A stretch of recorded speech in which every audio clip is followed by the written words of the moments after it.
to do the next step. For me, that's very, very relaxing. Building off of the last one a little bit here is don't let others tell you the correct way to play Minecraft.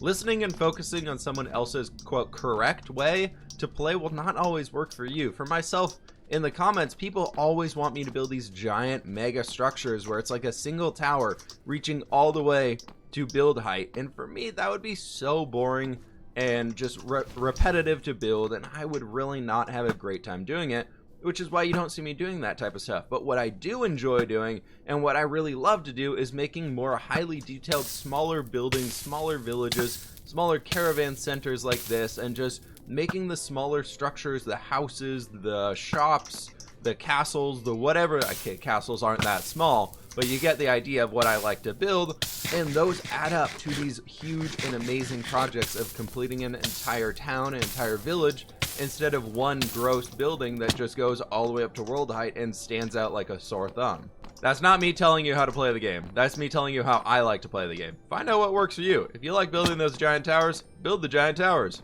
Something for me is I really love to reflect on the past of my Minecraft building experience, where I was before and where I am now. Thankfully for me, I have a bunch of world downloads that I can go and look at and see what this build and what this area looked like 100 and 200 episodes ago, because I have those old world downloads. What you can also do is if you type /seed in your chat here, you'll see it come up with a option here and it'll display the seed. I have that stuff turned off so it doesn't pollute the chat log in here, because I have some command blocks that do some cool funky things that would fill that stuff up. But anyways, you can get that and you can create a new world of your own and see what the world was like before you did anything. However, a great way to do this inside of Minecraft itself is through these lovely maps. You can now use the cartographer's table to lock a map in place so that you never have to worry about updating it when you pick it up and like hold it in your hand. Because right now, if we were to pick up this one, if there's anything around here, since we're so close to it, if anything had changed, like I think that house was just added onto it, you would see that instantly change on here on the map in any other copies of the maps that you have. But if you lock into the cartographer's table, that one won't change. For example, I have this old ship over here that we built when we first started building up this city, and I placed one of our buried treasure maps right up here because I thought it was really cool that we found a buried treasure right outside the front of it. You can see, minus this little white text on it, I won't look at the thing, but you can see off to the right hand side there, nothing is really filled out on that entire side of the map. You can see our castle here isn't even completed yet. You can see the outlines of the castle, scaffolding of the lines of where things are going to go. That whole place right behind the word treasure, nothing is up there. And now looking at it, we can see everything that we've built up. I think it's a really cool way of doing it. Another great thing you can do for yourself here regarding maps is you can create a little bit of a map room inside of every single one of the places you're building at. For me right now, we are over at the original castle build that we did of Bleak Rock right here. This one is very out of date because I made that new giant map room that's sitting underneath that guy up there. But anyways, we can see our old mountain range over on this side that has been updated. All these things down here are very much like grown out into this area now. So a lot of things are out of date on this one. But you can see that like there's another map room right there. There's one right over here. We have one back over in our ocean monument, which really isn't anything right now. And if I wanted to, I could go around and update each one of these individually. But I also love leaving a map in this little area. Most of the other ones are just kind of the build itself, just kind of very small around it. Not this entire big thing where it has every single one of the builds in that olden days of back when this was just our project here. But what I really wanted to do through this one was show that inside of each one of the places I went to, I could go and explore my builds again, see what's going on with them, see how much I still enjoy them, and then take a look at a little bit of a map room, seeing the overview of that point. Maps are just a great thing inside of Minecraft. I love what they've been able to add, and I love that they give us the ability to get a better top-down view across the area at a quick glance instead of having to fly up with our elytra and hopefully not kill ourselves when we land down here. So far we've talked about how to play Minecraft correctly, which is playing it however the heck you want to play Minecraft. Then we've talked about don't letting others tell you how to play Minecraft and, you know, picking your own way of playing the game. But what about the pace that you're going at? Maybe some people inside of Minecraft think that you build a little too slow. Maybe you play on a multiplayer server and you see one of your friends who you also play with and they're just no life in the heck out of it and they're getting a bunch of stuff done. They have this giant base. You just have a little bit of a starter house. They've managed to create a giant quarry mine. Their redstone farms are totally built up. They don't need anything anymore. everything is completely automated. They are just fully functional at their base. It's totally completed. And you're like, well, I'm so far behind. I'm kind of burnt out. The best part about Minecraft is that it's a journey of kind of going with yourselves. I probably want to block off that lava before we die here, but it's a journey just about building at your own pace. Go at your own pace for this one. I actually tend to build pretty slow inside of Minecraft, especially when I'm coming up with a new idea or a new something that I haven't quite done before. I'm very, very slow when it comes to designing things and coming up with ideas, but once I get that pattern down, you probably all know that I can build pretty quickly when it comes to those types of things.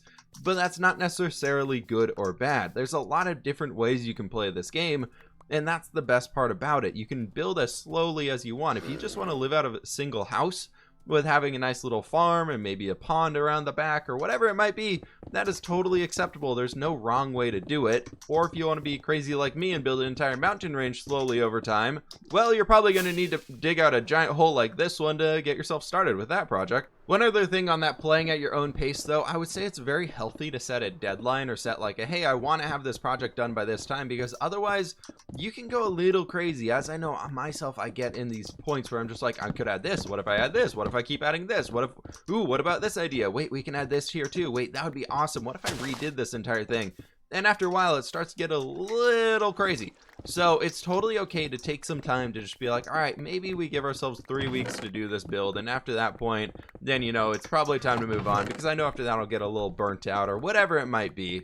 But a big part of Minecraft for me is still not focusing on that point of, when will I finish this project? Or my friends already finished their project. All these other YouTubers are creating these insanely huge projects, and I feel like I'm behind. And I really try and avoid that mentality, because it becomes very negative very quickly and can put you in a very bad place creatively, emotionally, and everything wise. So just don't do it. Stick to your own journey and enjoy that part of the game. Creating a job board or a goals board in your base or on a wall somewhere, or maybe somewhere just in the village that you're building, or wherever, somewhere that you're going to walk by, is the goal with this one.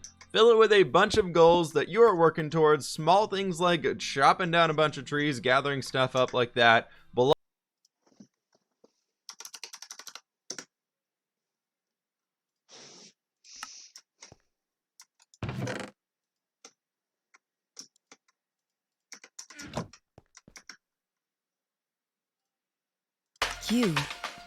You're the person the world needs.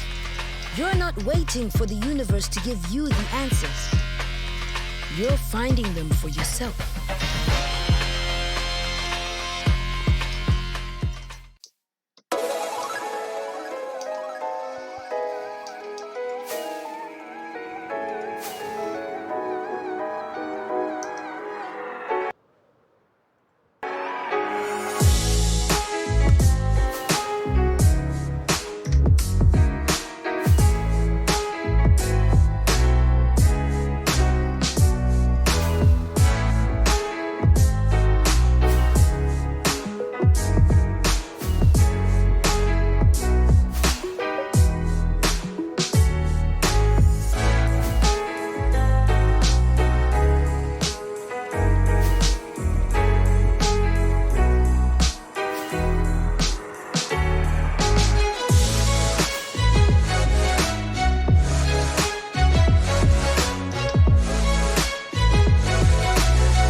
delivery like a G. See, hungry dogs gotta eat. I get mines every day, every week. Chicken wings to the crib, I'm sitting in MENULOG.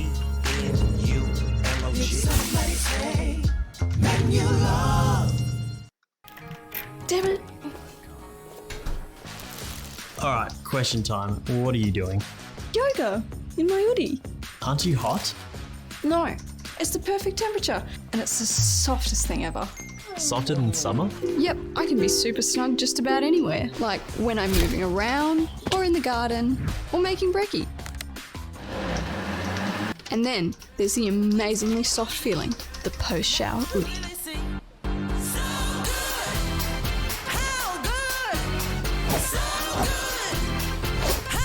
Wow. I could get around that. Plus, it's machine washable.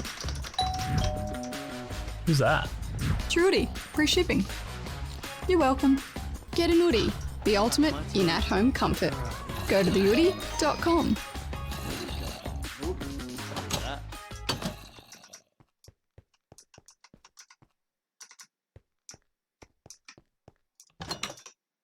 Everyone, this is Mumbo and welcome to the final episode on Hermitcraft Season 5. This is it. For those of you who missed the previous episode where he announced the fact that Hermitcraft Season 5 was going to be ending, yep, it's finished. This is going to be the last episode in which you see the gigantic ocean base that we have built on the Hermitcraft server. We're not going to have any of this stuff anymore.